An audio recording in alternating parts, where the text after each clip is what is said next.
Okay. Okay.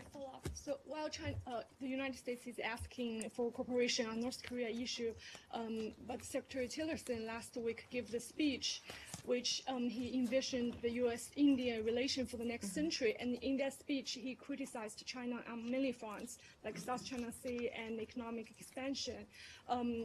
So many experts see this as a China containment strategy.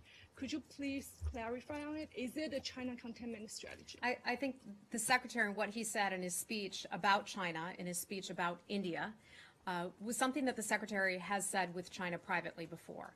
So some of those in the past have been private conversations, and now they're just becoming more public conversations. But let me just say, I know that the President is very much looking forward to his trip to China. It is going to be a lengthy trip, a robust trip, and one of the top issues that will be discussed with China is certainly the DPRK. But if the United States values a strong Indian-United States relation, why India is not included in the first President Trump's first Asia trip? I think that that would be a different kind of trip for the President, tagging India on along to that trip. I think he's got a pretty hefty schedule, but I don't want to speak on behalf of the White House. Or does that mean Secretary Tillerson and President Trump think differently on Indian strategy? No, I mean, they have the same position on that, the same concerns, the same foreign policy goals and all of that, but I'm not going to get ahead of the President's trip and why certain countries are on his schedule and why others are not. That would be under the White House's purview. Okay? Okay. Hi. Yes, and just in Tillerson's speech, he also talked about more involvement of the United States for the infrastructure investment in the Asia-Pacific and the more connectivities for that region.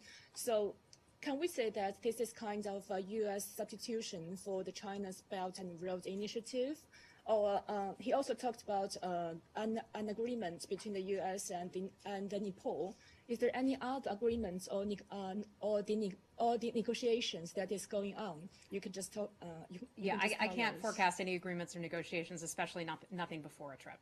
And about Belt and Road Initiative, do you think that's a U.S. version for that? I can tell you that I can tell you that we have a close relationship with India.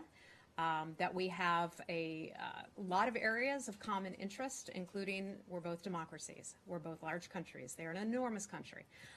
India can bring so much, not only to the region, but to the world. In addition, many American jobs through a greater trade and cooperation with that country, and I'm just not going to get beyond that. The Secretary gave a very lengthy speech on India, and I can just refer you back to the